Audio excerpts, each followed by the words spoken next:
All right. Welcome, Sure. welcome Oh, everybody. no. Welcome everybody to the first meeting of the postcard collectors who are interested in ways of preserving their postcards for the enjoyment and education of future generations, which all of us, of course, have in common. There are many methods that have been used in the past, some good and some not so good. Our purpose is to feature learned advice from experts on the best ways to handle their own collections and to handle collections of others. We're fortunate to have Katherine Hamilton Smith with us tonight as our first guest speaker. Katherine has vast experience in handling, among other things, this subject. She is the founding curator of the Curatorial Postcard Archives, a core collection of the Newberry Library in Chicago, Illinois. She is a certified archivist holding a master's in art history from the University of Chicago with honors, a bachelor's degree in art history, cum laude, from the University of Nebraska, and has studied art history at St. Andrews University in Scotland. My pleasure to introduce Katherine to all of you and turn it over to her. Well, thank you so much for this invitation. I met Shav online, I guess, a couple of years ago, and he asked me to do a presentation for the San Jose Postcard Club.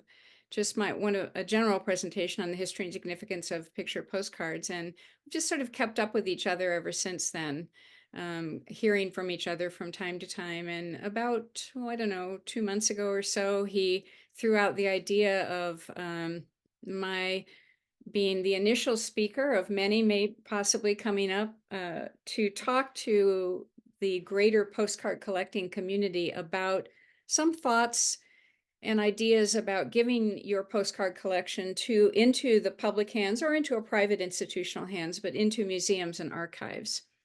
And I'm going to be speaking this evening for not very, less than 30 minutes, I should think, although I haven't timed this. I did it for Shav and for this evening, so I've never given this particular material before.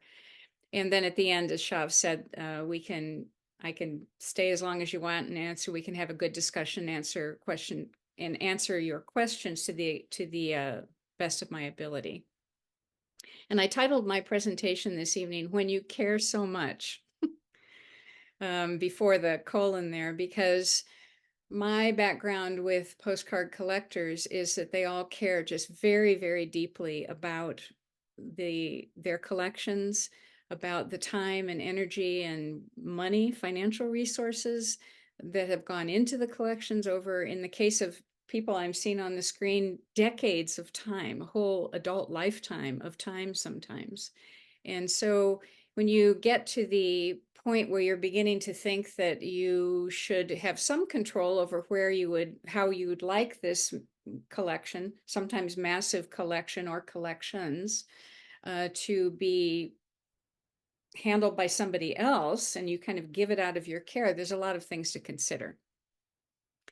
So just by way of introduction, even though Shav gave me that nice introduction, I am not a postcard collector, and maybe I'm the only one amongst our here this evening who is not a postcard collector. That's not to say I haven't bought my share of postcards at shows over the years, because I have, but I collect in a different kind of way. Since my background is all in art and art history, I'm very drawn to the visual, as all of you are.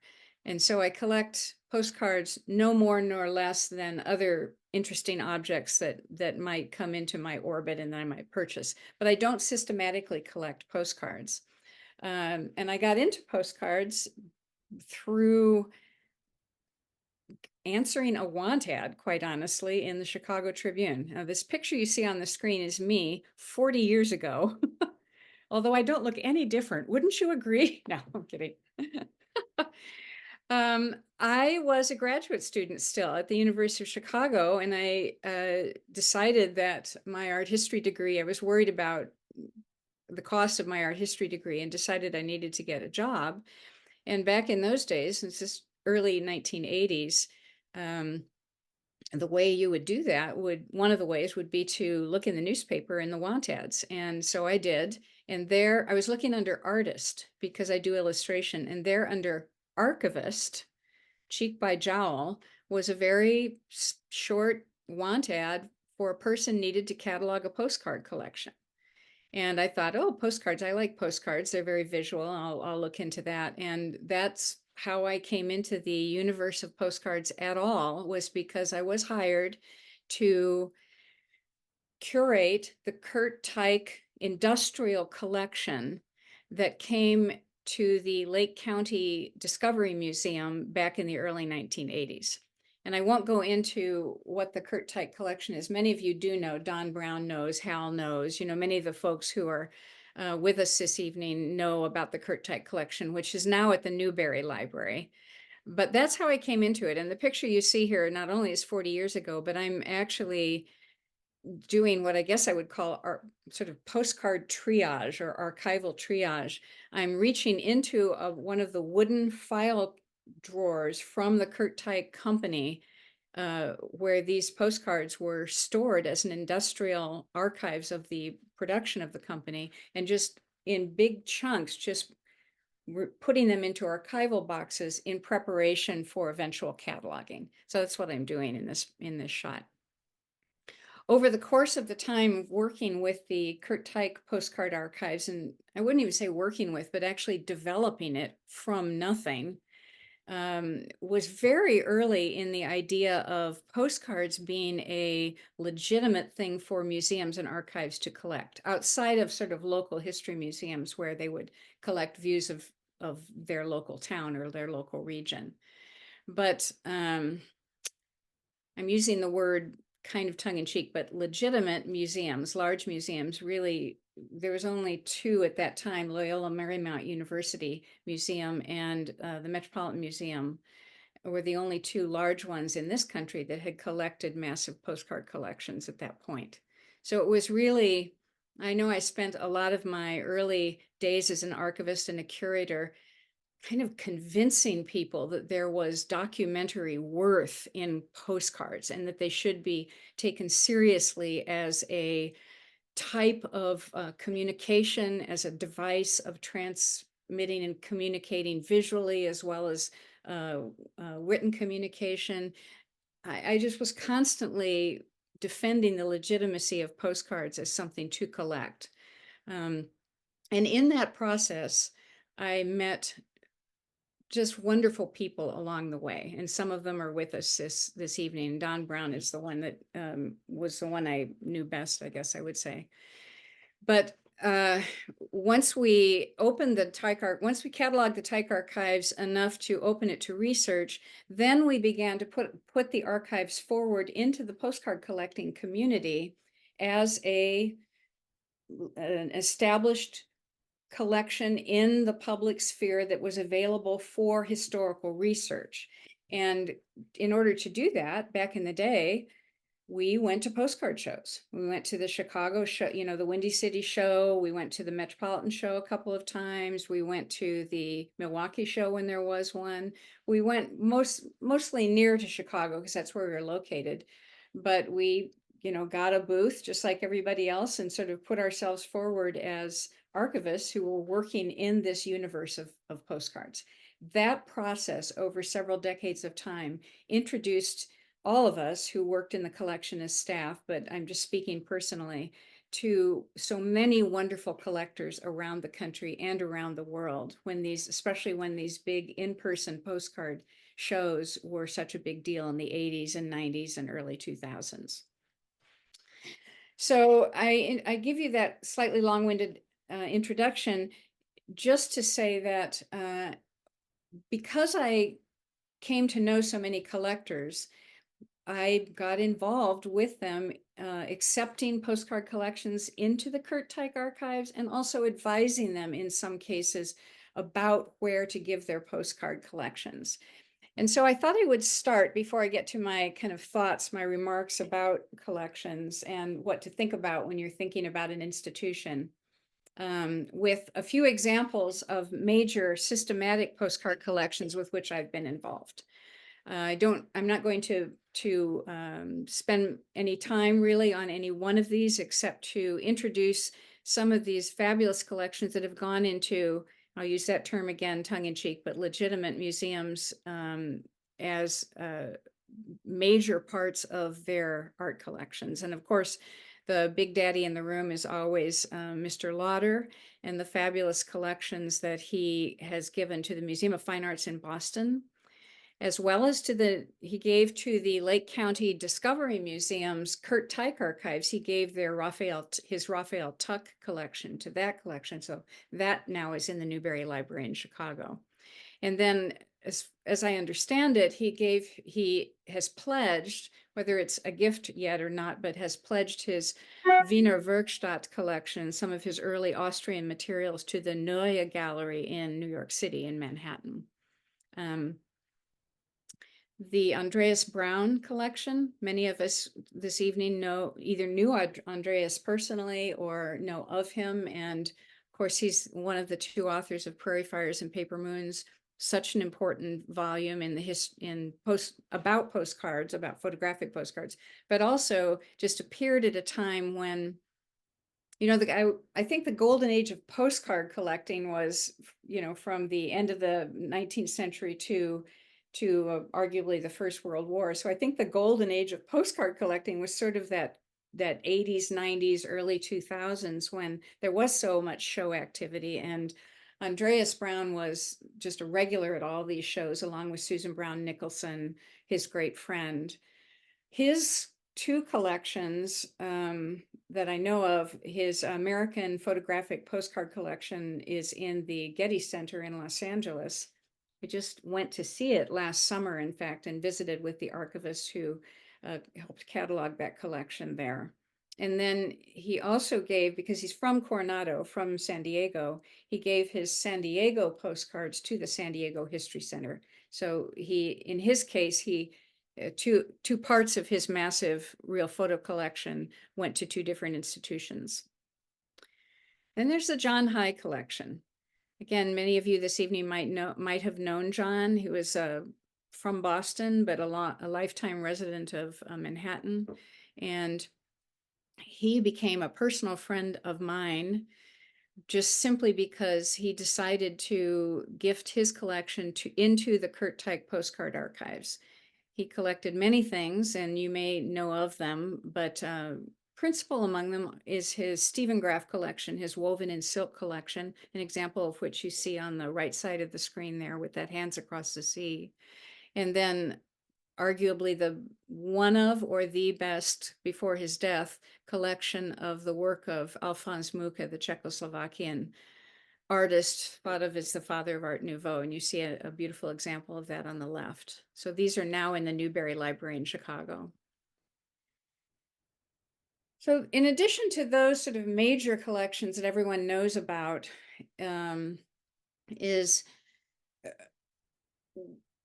going to give you a couple of examples of smaller, private, systematic collections that resulted from really the Kurt Teich Postcard Archive staff being at all these postcard shows over the years. I'll give you a couple of examples. One was collected by a man named Rich Juvenal. He passed away about 5 or 6, 7 years ago, maybe, very suddenly, of pancreatic cancer. A young man, he was only in his early 60s. And I mention his health problems because we saw him at all the shows. His main area of collecting was amusement parks, not expositions, amusement parks. You just see two examples on the screen. A fabulous collection. And we would always sort of joke him when we saw him at the shows, and we'd say, "Oh, what did you see? What did you buy? Let's see." And he'd pull out his little brown envelopes and he'd show us the different things that he'd buy. And I would kind of kiddingly say, that should, if you are ever wondering where you want to leave your collection, the Kurt Teich Archives is accepting collections into the larger archives now. And he'd just laugh and sort of joke around and never really said much of anything, never committed to anything. And then he got sick. And so his decision about what to do with his collection had to be made quite suddenly. And but his is, so I kind of set up that personal situation because we were able to help him get past a very sensitive time in his life right before his death, where he knew and felt confident that his collection, on which he'd spent so many years and so much in terms of resources, was going to go to a place that where he knew the people, cared about them, and knew that his collection would be cared for. And of course, those are some of the main components of what you all would could be looking for in thinking about where your collections might end up. Another example of a collection that came into the Kurt Type Postcard Archives, which is now at the Newberry Library, is the James R. Powell Route 66 collection. Jim Powell spent, again, decades of time trying to collect every single postcard printed along Route 66, which I've often thought is just not possible, but he made a good shot at it. And that collection is now within the Newberry Library and is fully cataloged. And then more recently, the Joel Wayne artist created postcard collection was a gift to the Museum of Fine Arts in Boston. So it resides there now with the Asian and Japanese collection of Leonard Lauder, just two wonderful examples from his collection there. And I think this is the last one I'm going to show tonight, or just I'm setting these up as sort of examples of systematic collections that are now within institutional settings. And this one is my dear friend John Monroe, who was a great friend and co-collector with John High. That's how I met John Monroe. John collects, he has a lot of different collections. He has a Detroit postcard collection that's, I think, complete. He collects artist-drawn cards about sports, so not photographic cards about sports. And just one funny aside, he always said that he collects all sports except bullfighting, which is not a sport. He's told me that many, many times. So an example of an artist-drawn sports postcard is on the right-hand side of your screen. And then on the left hand is a example of one of the other systematic collections he has put together, and that is artist signed art cards. So he collects other things as well. But that collection, part of it was given to the Kurt Type Postcard Archives when it was at Lake County, and now, of course, is part of the Newberry Library. So I'm going to, for your sort of thinking process and as a way to introduce some ideas of what you might be interested in or might wish to consider when thinking about some part of or all of your collection going into an institution, is I'll go down these points here. So this is from the donor's point of view. This is your point of view. You're the postcard collector, and things that you will want to consider. Number one, synergy with the institution's current collections. So an example of that might be the Wiener Werkstatt collection in the Neue Gallery in Manhattan. Now, that museum was founded by Leonard Lauder's brother, so there's also a family connection there. But by the same token, one of the things that Mr. Lauder did, and is still doing, as far as I know, is to think about where different parts of his massive collection would be best suited relative to what the collecting focus and the collecting strength is of the institution. So he's chosen to give certain parts of his collection into different other collections, and that's a smart thing to do, because you're going to end up with people coming to an institution for a certain set of things, and then they might find another set of things that are related to their original research topic. So that's a very important one, and that's why I put it number one, is to, you're looking for a collection, an institution to think about what is their research strength? What are the strengths of their collections outside of postcards? What and how would your collection be lifted up, energized, and resourced because you've chosen a place where there's already researchers coming to that institution, and because they probably also have staff expertise and have put financial resources toward that subject. The number 2 one there is what I call big fish, little pond, or little fish, big pond. Let's see, what's an example of that? So I get all the way back to the Kurt Teich postcard archives, actually. So the industrial collection of the Kurt Teich Company, I think if it had been given by some sheer kismet into a larger institution than the Lake County Discovery Museum, it could have gotten a little bit lost, a little bit under-resourced.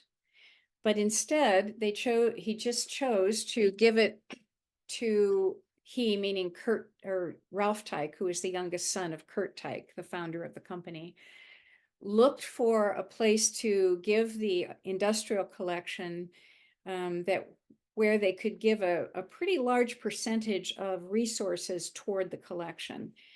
They also gave a huge amount of money, which I'll get to in a little bit, and that was certainly helpful because when he gave the collection, he also gave a lot of money to hire staff specifically to work on the collection. Of course, that always helps. But suffice to say, if it had ended up, well, here's the story. He actually went originally to the Chicago Historical Society. It's called the Chicago History Museum now, but it was called the Chicago Historical Society in the early 80s. And the photographic curator there, his name is Larry Viscachill. And Larry said that he would be interested in just taking the views of Chicago, just postcard views of Chicago, but was not interested in everything, which had been amassed over, 70 years of time, was all in pristine order. Now that's appropriate because their collecting scope is Chicago. So it would have been a stretch to take the archives even of a Chicago company. Nonetheless, that was the response. And Kurt Teich was, I think, smart enough to realize that the power of this particular collection was in the fact that it was intact from 1898 to 1978 and should not be taken apart, give Cleveland views and Wichita views and Chicago. That would have diminished it into just a local view collection all over the place. But instead, he gave it to a very small institution, resourced it with money, and it ended up being this magnificent collection, one of the largest public collections in the world, and is now at the Newberry Library. And that is the power of making a determination, making smart determinations about where your postcard collection goes. So that's that idea of, it ended up being a big fish in a little pond instead of a little fish in the big pond, which in this example is would have been the Chicago Historical Society. It might still be sitting in a warehouse uncatalogued. And that's not to throw the Chicago Historical Society under the bus. It's just that they're not going to be able to resource it. That's not their focus. So it might have gone uncatalogued.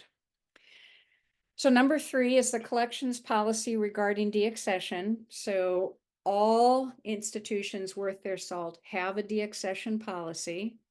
When you give a collection into an institutional setting, you will, unless you make some very unusual arrangement, you will be signing all rights, title, and interest into the collection to the institution. So that's one of the things that people kind of hold on to. It's a worry.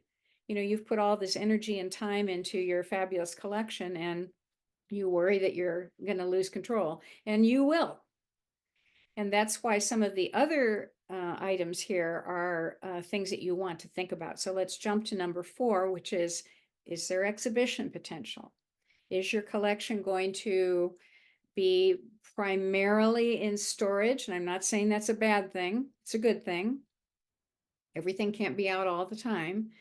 But will it be primarily in storage, or is there some amount of exhibition potential?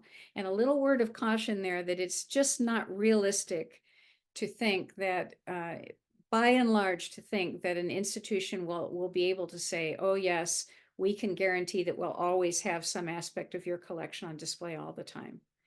It depends. I mean, maybe someone will say that, but it's not very realistic to think that. Nonetheless, A question to ask and something to consider is, how will the public see this? How will it be used? Is there potential to exhibit it? Then faculty and staff resources is important. If you put it in a university archives, then you might have faculty who have some research topic that would be greatly enabled by the subject of your personal collection. That's something to look at. You know, I recently helped place a collection down at the University of Texas at Austin at the Briscoe Center for American History. And one of the things that made us make that choice was knowing that there were two faculty people on their history faculty whose research topics were greatly enabled by the subject of this collection. So that's something to look at if you are looking at a university archives or museum. And then staff resources means ask the question about what is the size of your staff?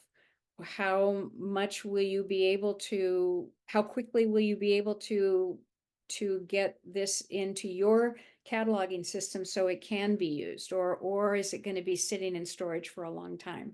And it depends on the institution what the answer will be, but that's a question to ask. Accessibility to researchers is just to ask questions about how will researchers have access to the collection. Show me an example of your digital database. Will it be digitized, or will it be just in writing? There's all levels of difference between what different institutions might be able to provide, but it's a question to ask and then to understand what are your plans for accessibility and promotion of your postcards to researchers who are coming to the institution for their purposes. And then accessibility to you is a question. Again, the answer is going to vary, but it's a question to ask is, I'm giving you this fabulous collection of real photo suffragette postcards, or whatever your collection is. Tell me, will I have any opportunity to remain involved? Will I be able to access the collection if I need to? Some of you may be thinking about giving a systematic collection into an institutional setting and continue to collect. So that's a consideration. So just to ask questions around, how accessible is this to me as the donor of the collection? And then it almost goes without saying, but nonetheless, I think it was important to add, is ask questions about, how will my collection be cared for? What do the storage areas look like? What are the environmental systems that provide the temperature and relative humidity structure around the collection? And what are the systems around providing access to researchers? So if you're at the Art Institute of Chicago and you're in the Burnham Reading Room, you have things paged to you. Is that how they're made accessible to researchers? And what is the security around that? And just a quick aside, relative to security, we found at the Kurt Teich archives, before we gave it to the Newberry Library, that even though we had other materials within the larger county archives, we had to be very, very careful with access to postcard collections, because they're all 3.5 by 5.5 or 4 by 6, but generally they're all the same size. They all kind of look the same. And so we developed very item level detailed security protocols for paging postcards to researchers, where we counted everything, counted it again in front of the person while we were recovering them to put them back into storage. So ask about what are the research security protocols, because postcards are easy to steal, easier to steal than an atlas, and you want to make sure that you have security around that.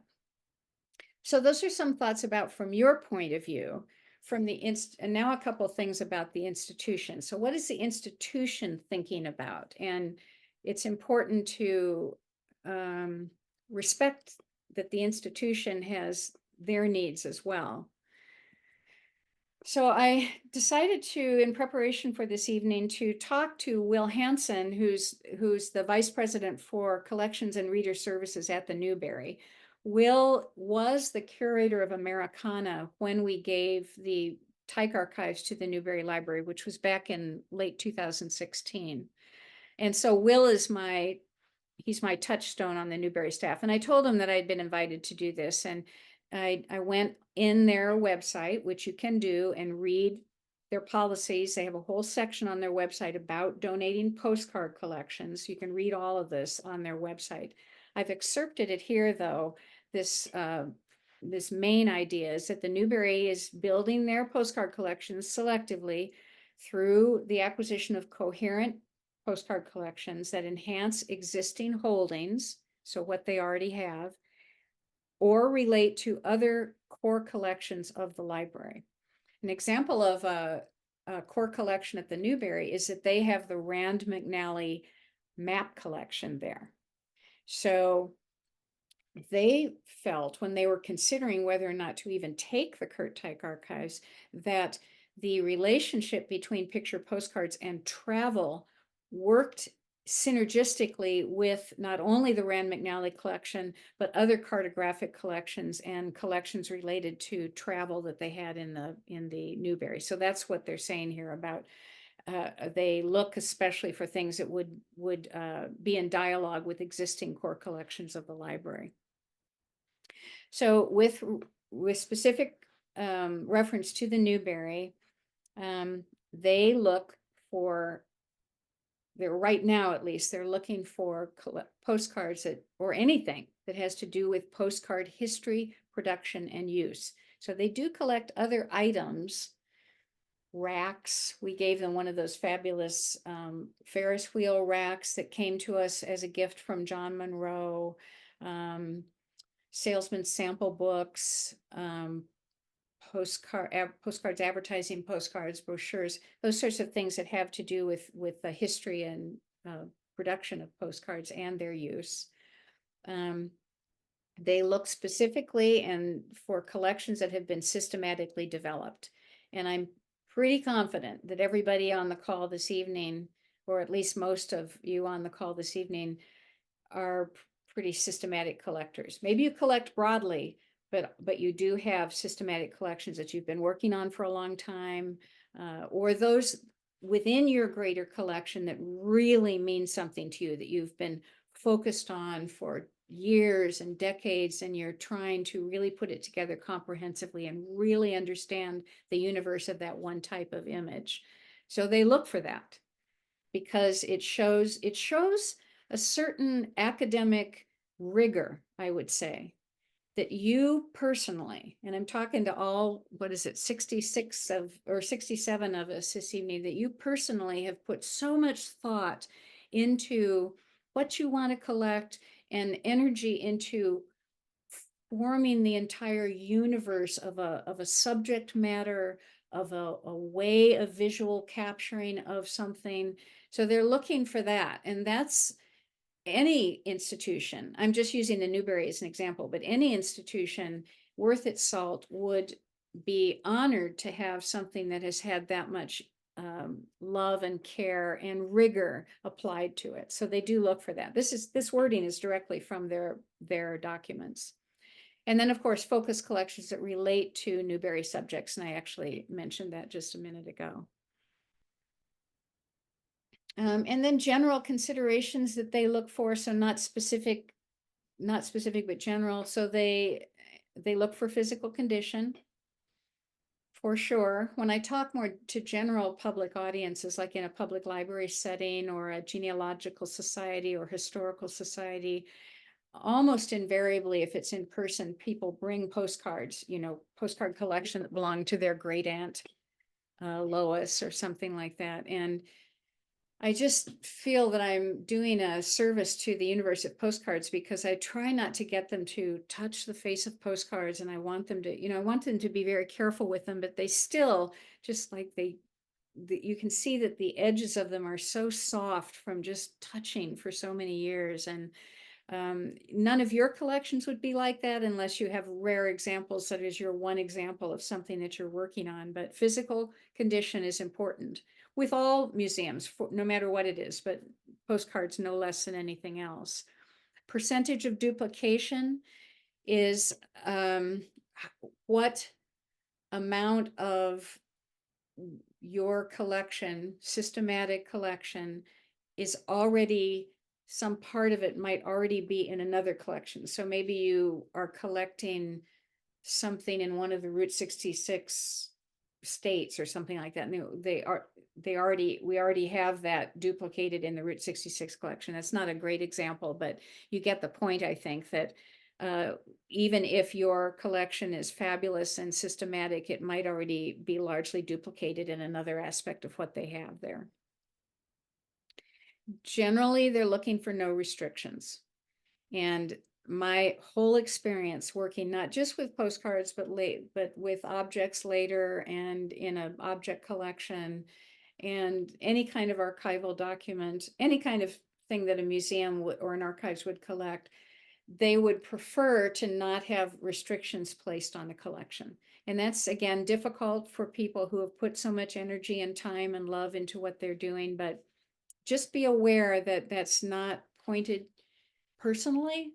It's just that if you imagine like a big institution like the Newberry or like the Getty, it's just cumbersome and almost impossible to have restrictions on everything that they own, that they have to sort of manage in terms of providing access. So you can ask what the restrictions are. There are instances where restrictions are overlooked or preferences are accepted.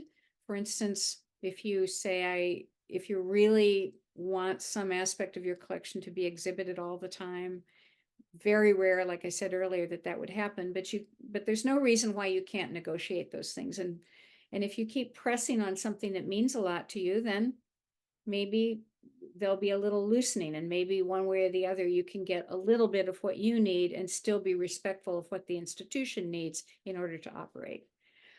And then I found this interesting. This is number 4 here, the inclusion of related ephemera and artifacts. They said that specifically in their general guidelines on donation of postcard collections, is that it's interesting to them if there is a collection that has other non-postcard materials or objects related to that collection. I can't really speak to that really in any more detail than I just did. But it is something that's in their general considerations. So when we were doing I just have 2 more slides, and this is just kind of a way to think a little bit more about a few other things. When we were doing our little practice Zoom call a couple of days ago, we did talk about the option of, if your feeling about your collection is that one perfectly legitimate thing to do is to release it back into the universe of postcards through sale, that's a perfectly legitimate thing to do. I mean, it's a pretty big decision, it would seem to me, speaking as a non-collector, but as someone who loves many people who are systematic collectors, to do that, because you're sort of sacrificing everything you've worked so hard to do. But it also does get them back into that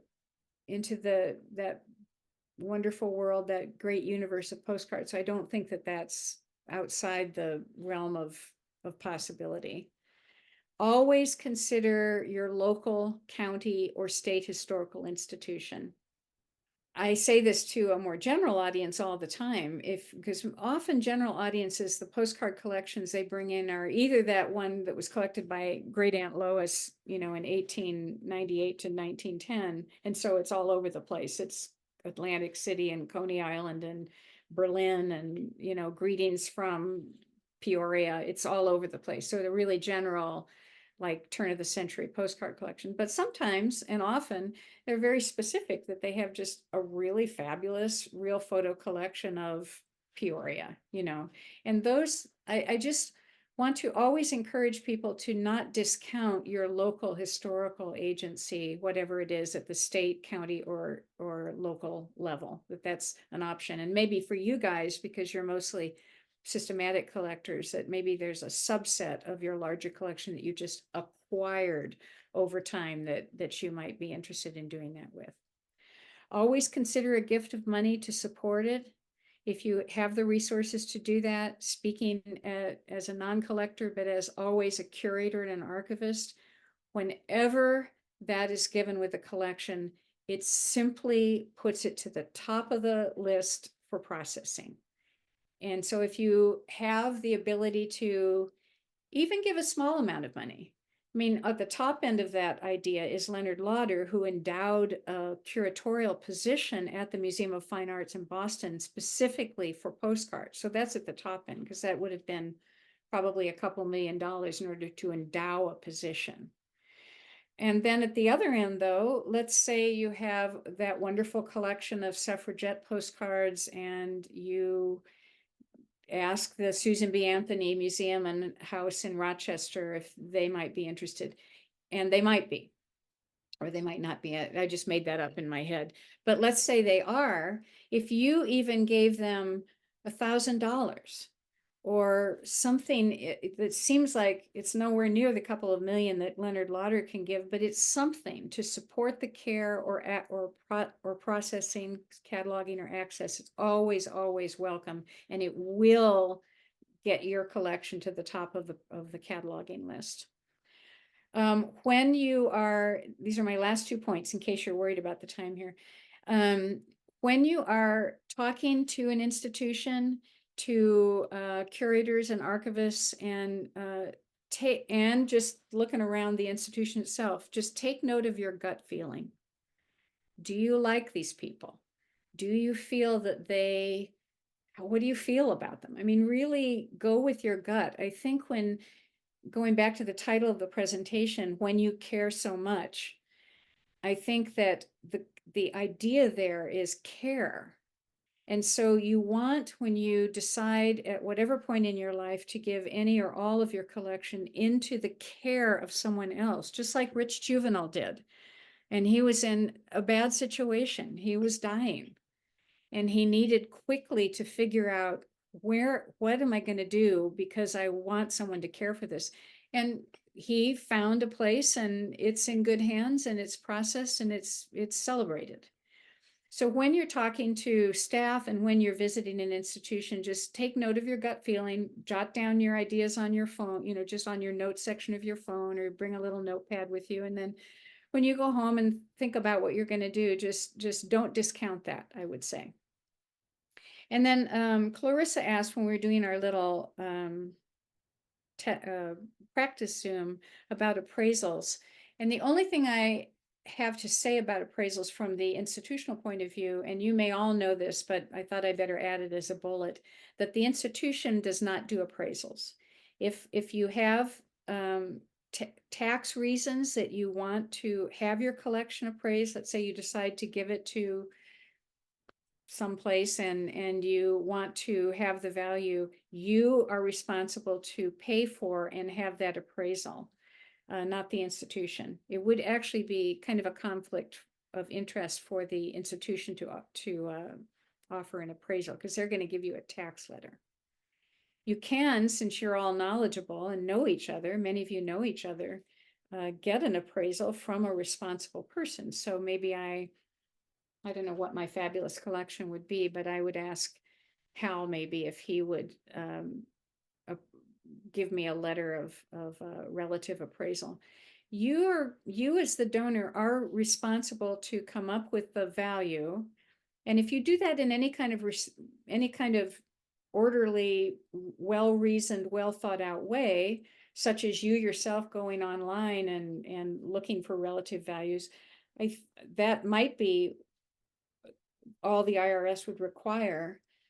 But I guess I shouldn't wade too deeply into this, because I don't know anything about appraisals. I don't do them. We always had Susan Brown Nicholson do appraisals for collections coming into the Tyke archives. But the thing to know is that the institution doesn't do them. You have to pay for that and get that done yourself. So that is the end of my prepared comments, and I want to thank Shav and Clarissa and Bill and all the folks for asking me to talk to you this evening. I hope that you found some of my comments valuable. I'm perfectly happy to have people reach out to me through email if you want to, and you have follow-up questions. I'm not an expert, but I'm kind of an expert, and I want to thank you so much for your time this evening and for the invitation. And I want to especially thank you for loving postcards. And this is a picture of me, I think 2 years ago in Manhattan. I'm actually right across from the New York Public Library. I'm about to put a bunch of postcards in a post box. This is me just being happy about sending postcards. And Shav and Clarissa, I'm ready to do whatever the next step is. Thank you very, very much. That was a great talk, and I'm sure we learned a lot from it. Thank you, Catherine, so much. So I have some question from the chat. I will go in some sort of not a specific order. So a reality of a session. So what are the options on that regard? Do you need more research, access, and use of publication? How you judge and how a collection could be assessed? Yeah. Well, it's gonna vary so widely from institution to institution. I think I know this is recorded, so you guys can go back and look at it again. And I'm happy to share the presentation with anyone too, but it's recorded, so you can see it. So really, what the Newberry Library said, that's a really good sort of basic list of the sorts of things that institutions look for. Obviously, some of the things the Newberry looks for are specific to the Newberry, but also just the general things about condition and whether or not it's systematic, about that idea of having rigor applied to the accumulation of your collection. Those are the things that institutions look for. Catherine, can you hear me? I can. Let's finish, That Robert. was my question was on the accession. It wasn't the type of material, it's the accession process. Oh, And once an item is an accession, so to speak, the deaccession process is most of the museums or universities have a very rigorous process to deaccession. But before they accession something, there's also a process that they would go through. For example, let's say I bought a historic postcard of Las Vegas in 1910, and I found 20 more that had been stored. Do I want them to keep all 20, or do I want them allowed to do something else with that? So I think that there's some opportunities in that discussion process of transferring the ownership, whether we're going to require them as collectors. You're going to keep everything that I'm giving you, or we give them some of the options within their system to I mean, I truly don't want them to sell my collection, but there may be some things I have duplicates of or whatever. I just think it's an important part of the transfer process that we need to understand as well. Thank you. I think you described it pretty well there. And I know, Clarissa, you wanted to go back to the chat questions first, but let me just address this. You did a good job there just describing it. Basically is that, again, going back to that idea that an institution does not want restrictions on the collection, but that's part of the conversation that the donor would have with the curatorial staff.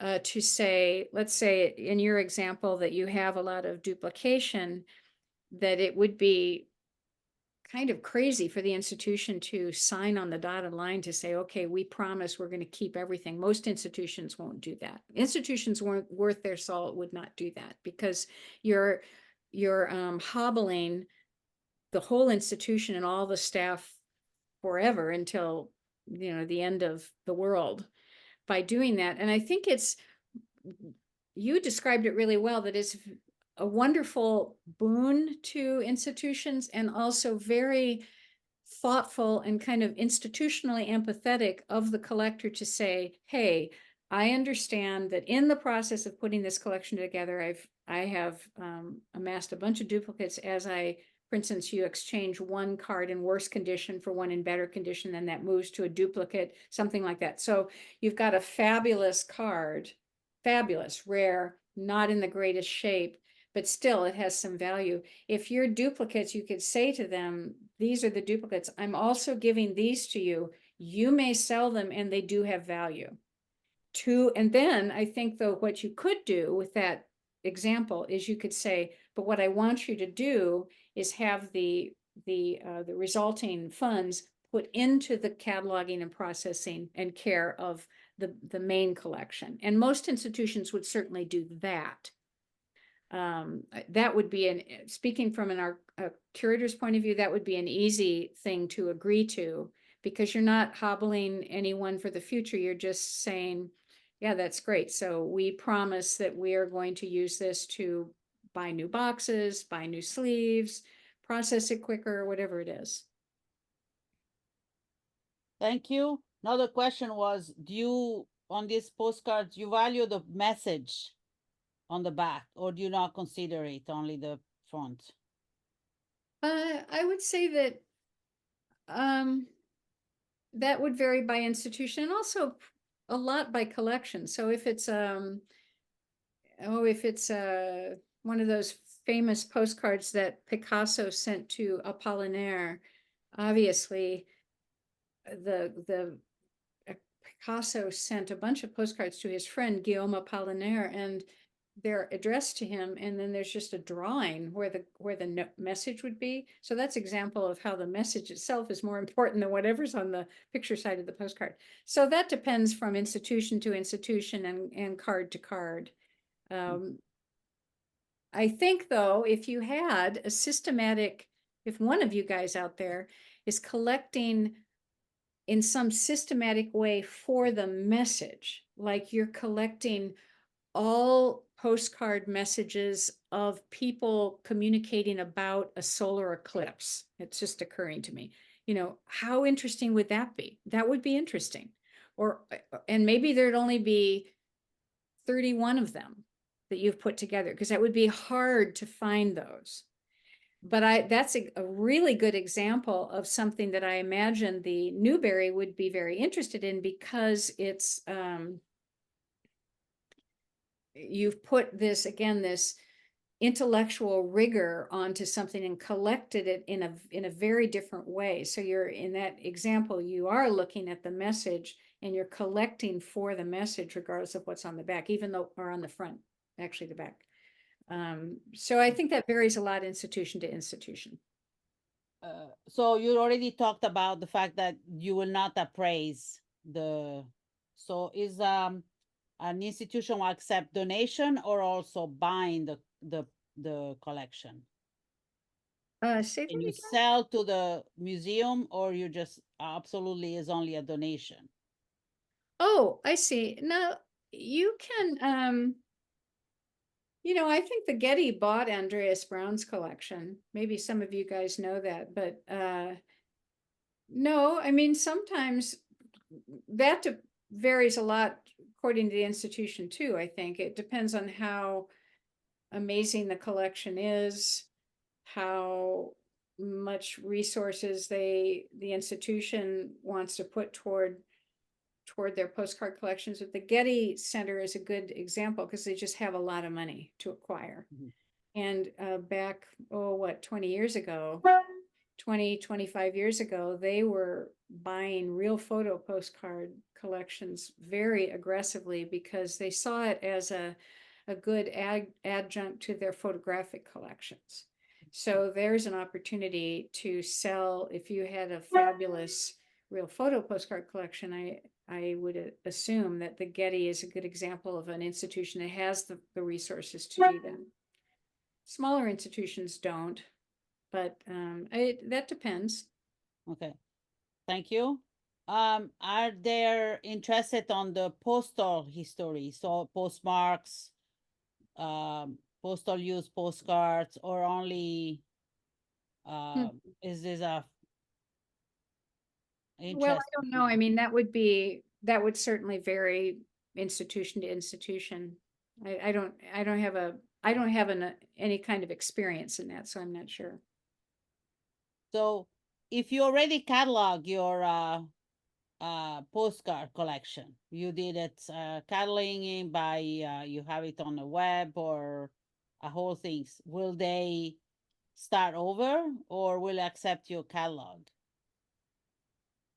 Well, generally, they will want well, it depends on the size of the collection. If somebody really has an enormous collection and it's cataloged, it's possible that they would accept that as its own proprietary finding aid, essentially, in catalog.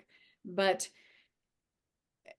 most institutions would want to, even if there is a catalog, like you've prepared a catalog, so to speak, of your collection, they're going to want to put that data into whatever their regular catalog is. But they're probably going to keep yours also, especially if yours has other information that they end up not putting in theirs, or if it's handwritten. If it's handwritten and you had notations or something, then they might actually keep that as its own form of artifact in a way. It's like an artifact of the process of acquiring or assembling the collection. But most institutions these days, because all catalogs are digital and online, they will want to pour your information into their cataloging process. Okay, thank you.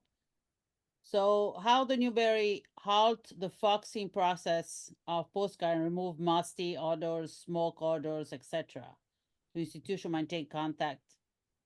Yeah, I saw that in the chat. I don't really know what they're doing. I don't know what they're, the Newberry Library does have a very nice facility of conservation. They have a conservation lab. They do a lot of conservation binding of bound volumes. So what they're doing with the postcard collections that come in, I don't really know, but they do have on staff conservation team. And I think that that's an interesting question, though, even though I can't answer what the Newberry's doing, but I didn't even think about adding that to my list of what to consider is conservation, especially if you have a real photo collection. Those are the least stable types of postcards, and some of them very fugitive if they weren't fixed properly when they were originally printed. So that's a question to ask.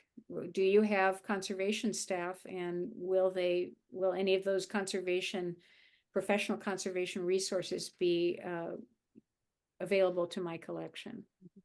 Do institutions maintain contact with postcard dealers to purchase de-accession postcards or to complete the collection or sell them? Or Say that one more time, Clarissa. do the institution maintain contact with postcard dealers so that they can either sell there or buy them, or if there's missing? I don't know if they, my experience with archives and museums is that they tend to be under-resourced from a staff perspective, because humanities just in general is under-resourced certainly in this country. Of all the philanthropic chunks of philanthropy, the chunk, culturally speaking, that gets the most percentage of the philanthropic dollar is religion. And after that, it's healthcare, health sciences like cancer research and other forms of health science. And following that, it's arts and humanities, but that's a tiny chunk. And then following that, if you can believe it, is the environment. And it's like 2% or something like that of the philanthropic dollar. So I use that to illustrate that, well, for one thing, I would promote that all of us support, at least by membership, any humanities organization whose collecting goals and you admire and want to support. We should all be doing that. But they tend to be under-resourced in terms of staff. So, you can't, there's a limit, and you have to be empathetic, except with the Getty. there's a limit to how many resources the institution is going to be able to focus on your collection, unless you give them a lot of money or even some money to help with that. And if you do, then they might be able to hire an intern. They might be able to, you know, all the way up to endowing a chair. But I guess that's, my comment is both specific and general, that you just have to realize that they're under the gun in terms of how many resources they have for anything they do. So you partially answered this question. How and where does your institution generate funds? Well, for- that depends to too. I support the mean, collection? if it's a private, you know, institution like the Getty, then it's private and it's free. I mean, I don't know how many of you have had the opportunity to be at the Getty. I've been there a couple of times and it's free. I mean, it's just the most amazing place. It's like a bucket list place. And that's all private money. So they can kind of do what they want. They're well resourced and they can buy what they want and they can figure out what they want. And then, you know, but your state historical society, when I moved, I'm speaking to you all tonight from Omaha, Nebraska. I forgot to mention that. And we do have 2 postcard shows now in the spring and in the fall. So yay. But when I moved here a year ago, I joined History Nebraska, which is the state historical society. And I think it's just important to do that because all of these humanity agencies, they don't have a lot of money. And that includes it in the universities. The universities have a lot of money, but not so much to support the archival functions. So some of the money might be private, some of it might be public, and some of it might be through membership support and other kinds of philanthropy. So there's just one specification that David says that he works at University Archive and collect postcards and very wary of collecting mold contaminated paper because then it will propagate. And then there is a postal history, is a Smithsonian National Postal Museum that may be a resource for those who ask for that. Now I would like to have Ann Ross to mute herself or unmute herself. I don't know where she is. I'm here. Yeah. I'm here. And so can you please, we don't see you, but that's okay. Can't see me either, so we're equal. Okay. So if you can kind of explain better what you're doing. Oh, Catherine, I just wanted to introduce myself. My name is Ann Ross. I'm the founder of a Facebook group called Artist Signed Postcards from 1890 to 1950. And that's my area of expertise. I have a background like you in art history, but also in social work. And my Facebook group, our members recently helped one of your staff members getting together information about women postcard artists for he or she did a blog for Women's History Month in March. And I just wanted to introduce myself and say that it was my group that helped you all with that project. At the Newberry, you mean? Yes, yes. I'm not at the I have to be clear. I don't work at the Newberry Library now. Okay. I was, but Okay, but I misunderstood that. Okay, my yeah, apologies. but still, I'm very connected to them. Really, the person with whom I'm connected there is Will Hansen, who's the vice president of reader services and collections, I think. Mhm, But okay. anyway, thank you so much. I mean, I am a member of the Newberry and I support, Okay, all but right. I don't ever any longer have any official affiliation, although they know that I talk and support them all the time. Oh, I'm sorry, I misunderstood that then. Can Ann Ross give some contact information for her? For who? Ann, Oh, for my Facebook group? yes. Oh, it's just called Artist Signed Postcards, 1890 to 1950. Can you put it on the chat? Oh, sure, yeah. Thank you, Ann. One more question actually was Ann question. What happened to this Asian postcard that they recycle or sold to dealers? I guess you answered that. They rather sell them if they can to get money for these. That would make sense, yes. Yeah. Well, or yeah. I think that varies so much depending on the size of the collection and the percentage of duplication and, whether or not, I mean, some institutions will not want to deal with doing that. That's, I mean, think about resourcing staff. Someone would have to sell that. That's not without its time expenditure to accomplish that. So if it's something that you yourself as the donor could even volunteer to do and give all or some of the money to the institution to support your collection, that might be a good way to accomplish that. But so that varies so much from institution to institution, and whether or not they would be in a position to sell them either from a legal standpoint or from a staff resourcing standpoint. They don't think they get recycled by and large. I can't. Okay, good. Maybe they do in the rare circumstance, but that would be a question to ask. Okay. And I see in the chat right now, that's a very good point. Somebody's making here, let's see. Yeah, archives, this is Logan Thompson. Archives will look for other institutions interested in deaccession materials first before trying to sell or discard them. That's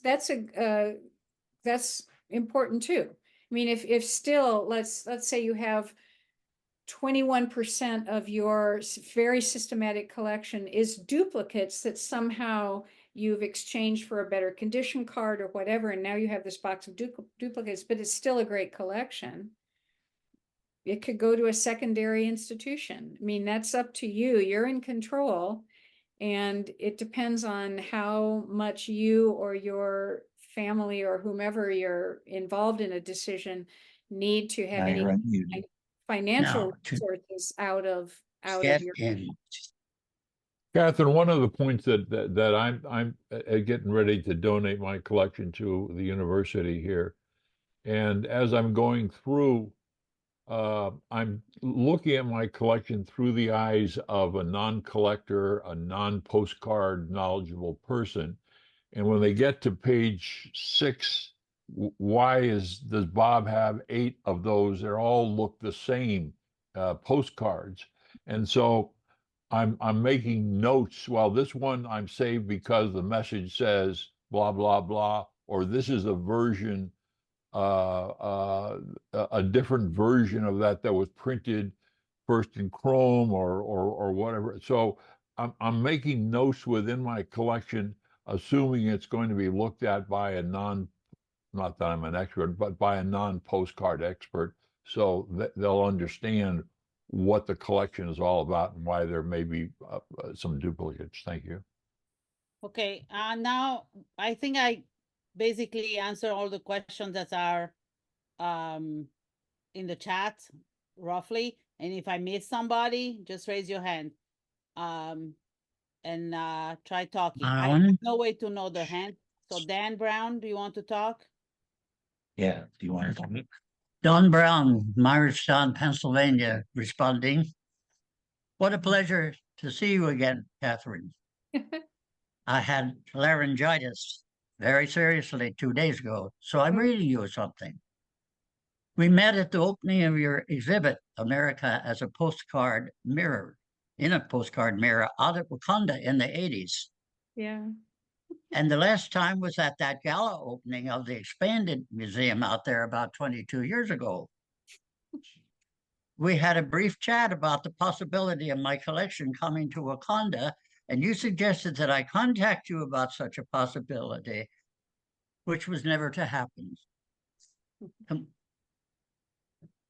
Did you ever find out, did you ever learn where my collection is going? No. The University of Maryland? Very good. That's wonderful. Because of my long, and the reason, because of my long time support of the National Trust for Historic Preservation, my cards are being donated to the library of the National Trust that happens to be located within the University of Maryland library system. It's the library for the special collections and located in the Hornbeck Library building on the campus at College Park. Doug McElrath is the director of the University Library's special collection, and over the past 12 years, Doug and his student assistants have transferred 7 van loads of cards, approximately 400,000, to be cataloged and digitized for wider access for research and other applications. During the pandemic, the University of Maryland stopped accepting donations, so I'm waiting to hear from Doug when they will accept another van load. My emphasis in collecting has been on focusing cards of the North American continent and of the role of postcards to the study, display, and use of picture postcards as viable documents to interpret the popular history of our nation. And I know, Katherine, you have spoken and written about this many, many times with that emphasis. This has been a wonderful evening. And for your suggestions, several of which I have followed, and several of which I haven't and may use. It's been a pleasure. Thank Any you, Don. questions? Thank you, Don. Just for your information, I did contact the University College Park for donation of my collection. And if it's not local postcards on local United States, they will not accept it. They're only strictly interested on local postcards. Just, I contact them and they say no. Clarissa, what is your collecting focus?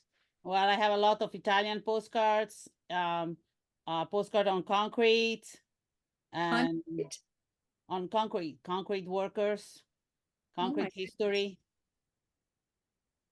They're kind of heavy. That's And COVID. I collect COVID postcards about COVID. Oh, that's right. You did say that the other night.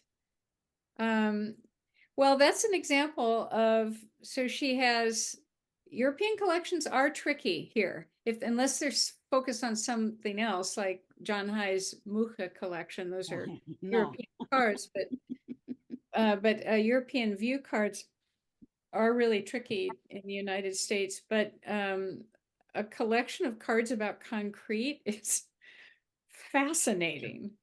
And now there is an example. There's two comments I want to make just very quickly about Clarissa's collections. One is that with something about concrete, I could see that going to collection, an institution that has to do with architecture and building material. The building materials would be tangential to a larger research study around architecture and architectural design. I mean, I've never heard of that before, Clarissa. No, maybe not. That's amazing. And then a COVID collection is likewise very, very recent, obviously, just in the last couple of years. But I should think that both of those collections would be of interest. And I don't speak for the Newberry Library at all, but I'm just saying those are examples of collections that are systematic, that have some intellectual rigor, unusual, and might be very interesting to them. Now, one of the things about the COVID collection is that it would be all copyright protected, which is a consideration, but they can still provide access to a collection like that for research. They just wouldn't be able to allow publication. So that's not your problem. Although most of those postcards you can find them on the web, because that's how I do it. But an institution wouldn't be able to allow. That's okay. But we're not talking about my collection. All right. So, but that's a good example of where she's got a. But I'm just saying, not every institution will take everything. So Don Brown, because he has a special collection, the University in College Park wants them. When I contacted them, they say absolutely not interested. Right. So it's you have to find the right location for the right collection. Wait until she's done. Just ask her if you can speak. Clarissa, it's Barb. Yes. I have a question for Dawn, and that is, I know that from Dawn's presentation to the Wichita Club, he has a great archive of postcard collector magazines going back into the early days, because he talked about that. Has that collection also gone with the postcards to Maryland, Don? It will be, over the last, let's say, 70 to 80 years, I've joined every postcard club that had a journal or at least a newspaper of several pages, and tried systematically to collect them on the third floor of my building here in Myerstown. And I'm having help from several volunteers like Peter Megison and Don Rose and John Fralish in collating those magazines with the intent to send them down on to Maryland in the very near future, hopefully at the end of this year, when the university again accepts donations. One of the emphasis in my collection has been on architecture at just the National Trust for Historic Preservation, and but American architects and architectural firms. Mm. And since postcards really are a primary source for the study of popular history, and that certainly includes my interest there, but more recently, I'm going to take a few more minutes to share my focus of the last 3 or 4 years. Some of you know this. I have become keenly interested in the history of our modern hobby that started in the years between the 2 world wars. Now, perhaps just because I'm a living example from that era. I started collecting 81 years ago this August. Never stopped.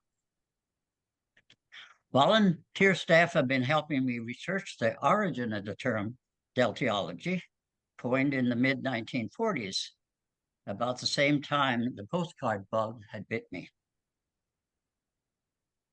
And the story will be released in an article sometime very soon.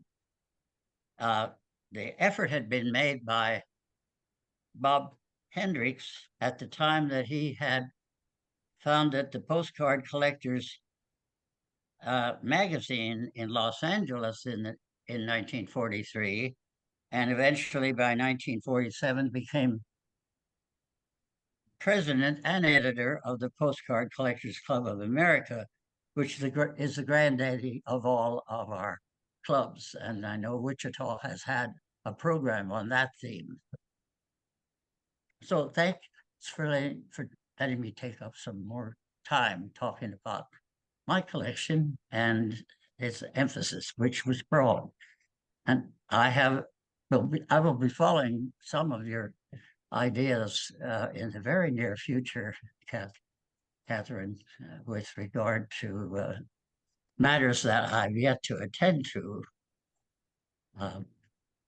Pleasure. Well, I did put my email in the general chat. I hope everyone saw that, and please feel free to, again, I'm not an expert, but I've been in this as long as many of you and have worked with so many collections, and not just of postcards, but with many, many institutions. So if I can be of any value to anyone, just throw me out a question. I'm really available to, and if I don't know, I'll just say, I'm not the person to ask that, but I'll give some response for sure. So the problem suggested by Barb is that the paraphernalia or ephemera that we have with our collection is magazines. And those are very hard, I think, to give because they are found elsewhere. We have many copies in the country, those magazines. So a lot of library might not want them because they already have them. Yeah, they're a problem, but when we gave the Tyke Archives to the Newberry, we had subscribed to all the magazines for a long time. Not all the club magazines, but many of them. So if any of you have comprehensive collections of different periodicals, they don't have much value on the antique market for sure, but you might contact the Newberry and it would be very easy for them to tell you whether or not they do or don't have certain issues, or do not have a collection of a certain series, something like that. So you may not be able to give everything that you've collected to one institution, but the Newberry would be one good example of one where they might be very glad to accept some. And they are a library. That's one of the things about the Newberry that distinguishes them. So publications is part of their mission. So it is tricky, you're right, because a lot of us have them, but even if you got some of them into an institutional setting where they could be generally available for research, hey, that's better than none of them, better than recycling them. So, thank you. Is there any questions? I just have a quick Go one. ahead, Laura. You mentioned suffrage, couple of times. I actually do have a pretty large suffrage collection, but I haven't cataloged anything. So, what do they want in terms of how you organize what information do they want in cataloging? And some of the cards have been, they're in books about suffrage, but then there's other ones, I might not necessarily have a lot of information about them. How much information do they want about the cards coming with the donation? I would say not necessarily any. I mean, if you have a great suffrage collection, just to take this example, that there are a couple of different repositories that would be very grateful for them, and just the sheer fact that you yourself have not cataloged them. I mean, they are cataloged to the extent that they're all together and they form a group of intellectual material. So I don't think that would be any kind of a stopper for an institution to take a collection at all, because they would be interested in what you have based on the subject matter, not based on your cataloging of it. So I would say, for one thing, it's an important subject area, and there are a couple of really good institutions that would be happy to have it, and not having it cataloged would be neither here nor there, because they're going to want to, as we talked earlier, they're going to want to put it in their processing anyway, so it doesn't really matter. And do you have any thoughts about whether it's an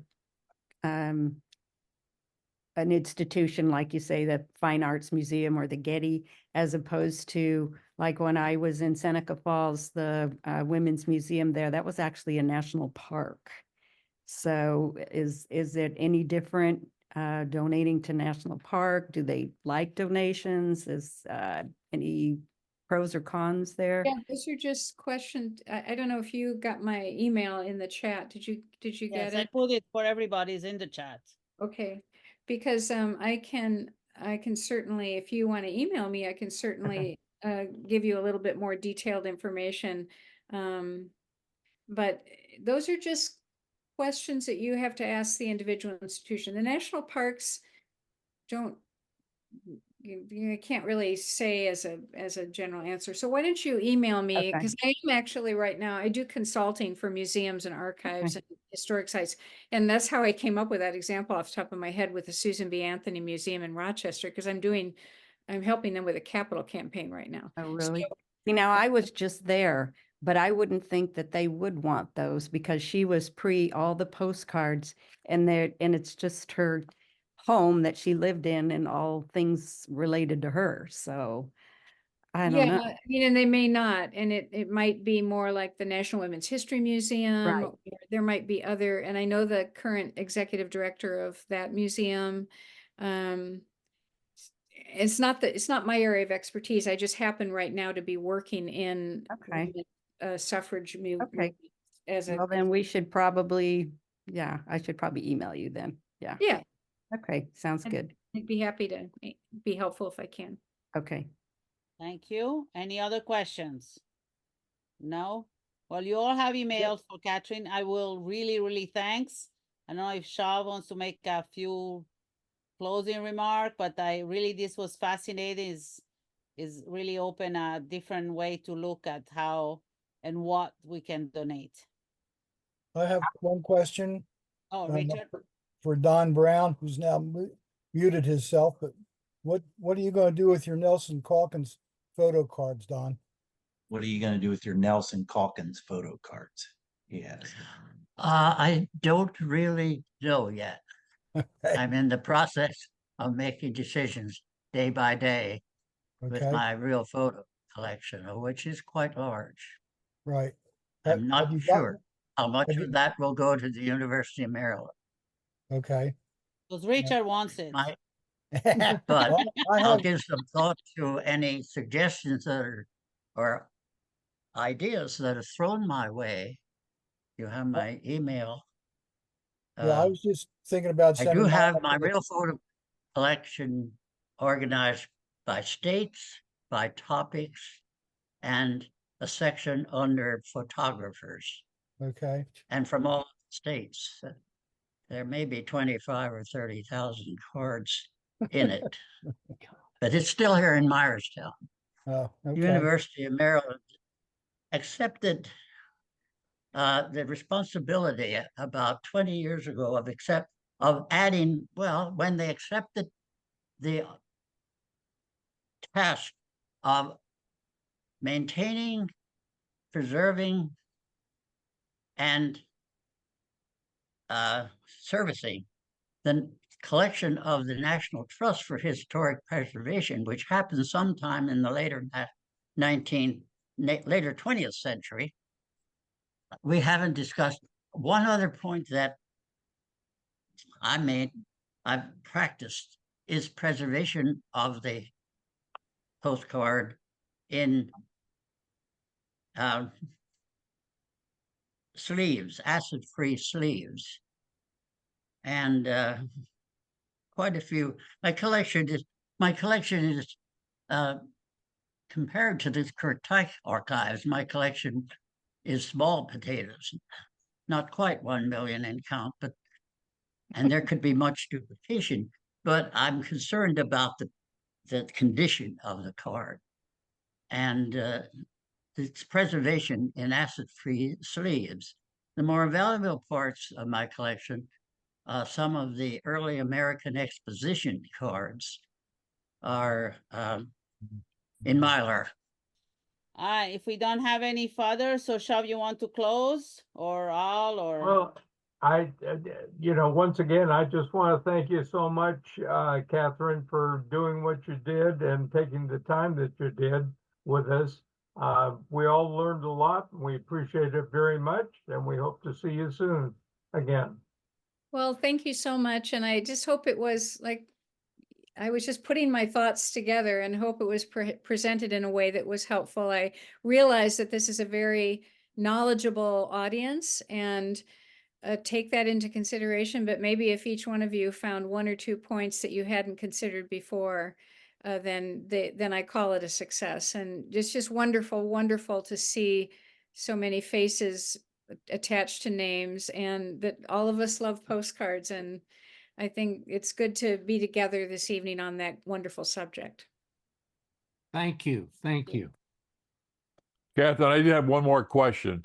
Uh-oh. Is postcard 1 word or 2 words?